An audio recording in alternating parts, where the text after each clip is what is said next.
Then 5.40, there are 4 forces acting at a point P produced by strings as shown in figure 5.11, which is at rest.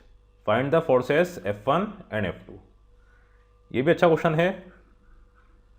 देखिए, आपको ये ध्यान देना है कि F1 और F2 ये किस तरह के फोर्स हैं। F1 कैसा है आपका हॉरिजॉन्टल फोर्स, F2 कैसा है वर्टिकल फोर्स। तो यहाँ पे जो 1 न्यूटन और 2 न्यूटन है, ये कुछ एंगल बना के with respect to this forces बताए गए हैं। तो इन दोनों के लिए vertical as well as horizontal component दोनों होंगे। ठीक है, अब पहले हम F1 निकाल लेते हैं। तो अब देखिए, F1 के लिए अगर मैं बनाऊं तो ये आपका F1 और इसके लिए 1 न्यूटन वाला फोर्स इधर है। इन दोनों के बीच का एंगल 45 डिग्री है। तो 1 न्यूटन फोर्स का डायरेक्शन F1 के डायरेक्शन में जो होगा उसका कंपोनेंट का मैग्नीट्यूड क्या होगा, 1 cos 45।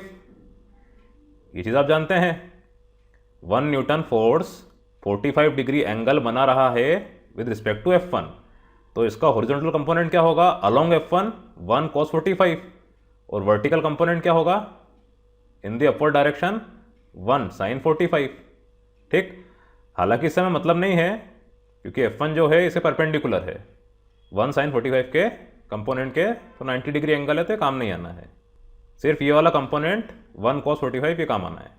ठीक, तो इसको मैं नहीं बनाता हूँ। देन अब देखिए आपका 2 न्यूटन फोर्स ये ऐसा था इस डायरेक्शन में, और यहाँ पे भी अगर आप लाइन एक्सटेंड करते हैं इस तरह से तो ये आपको 45 होगा। क्यों, F1 को मैं पीछे की तरफ एक्सटेंड कर रहा हूँ इस लाइन को, तो ये 180 डिग्री है। तो 45 प्लस 45 प्लस 45 मतलब 135। तो 180 माइनस 45 मतलब 135। ये पूरा, ये उल्टा देखिए, 180 माइनस 135 मतलब 45, मतलब ये वाला। तो 45 डिग्री एंगल आपको मिल जाएगा ज्योमेट्री से। तो ये है आपका 45 डिग्री। ये आप जानते हैं, आपने ज्योमेट्री पढ़ी है अच्छे से, तो आप इसको इजी को ही कर सकते हैं। 9th 10th की ज्योमेट्री, कुछ अलग नहीं है इसमें। तो इस डायरेक्शन में इसका कंपोनेंट क्या होगा 2 cos 45। बस F1 के लिए हमें सिर्फ इतने कंपोनेंट लेने हैं, अन्यथा कुछ नहीं लेना है। अब इसमें क्या हो रहा है, F1 और 1 cos 45 ये दोनों जा रहे हैं इस डायरेक्शन में, और 2 cos 45 इस डायरेक्शन में। तो F1 प्लस cos 45, 1 लिखे ना लिखें की बात है, is equals to 2 cos 45 degree. Very very easy. Okay, अब F1 आपका हो जाएगा, ये F1 वेक्टर है, इन्होंने ब्लॉक लेटर में लिखा है, आप F1 भी लिखेंगे तो भी चलेगा, थोड़ा उसको डार्क कर दीजिएगा। तो cos 45 डिग्री, cos 45 डिग्री मतलब 1/√2। तो 1/√2 न्यूटन ये है F1 फोर्स का मैग्नीट्यूड। उसको आप सॉल्व करेंगे तो आ जाएगा अप्रॉक्स 0.707 न्यूटन। अब F2 के लिए देख लीजिए आप, F2 नीचे की तरफ है, इसको मिटा देता हूं मैं। ये डायग्राम आप बना लीजिएगा आपके अंडरस्टैंडिंग के लिए। चलिए, F2 आपका है नीचे की तरफ, कोई दिक्कत नहीं है। ये जो 1 न्यूटन का कंपोनेंट था ये बना रहा था 45 डिग्री एंगल यहाँ पे, तो ऊपर की तरफ क्या हो जाएगा इसका कंपोनेंट इसी लाइन में 1 sin 45, क्योंकि इधर था 1 cos 45। उसी तरह से आपका 2 न्यूटन का इधर था आपका 2 cos 45, तो ऊपर की तरफ 2 sin 45।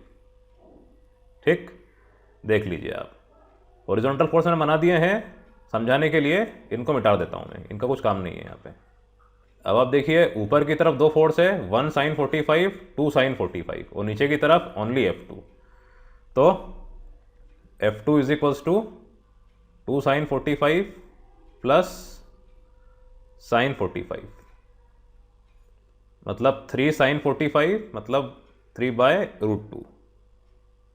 तो 3/√2 ये आपको मिल जाएगा 2.121 न्यूटन। ये दोनों आपके आंसर्स हैं। ठीक, यहाँ पे आप इतनी सी थ्योरी लिख दीजिएगा, रिजॉल्विंग अलोंग हॉरिजॉन्टल डायरेक्शन, और इसको रिजॉल्विंग अलोंग वर्टिकल डायरेक्शन। इससे ज़्यादा आपको लिखने की कोई ज़रूरत नहीं है, वो समझ जाएंगे।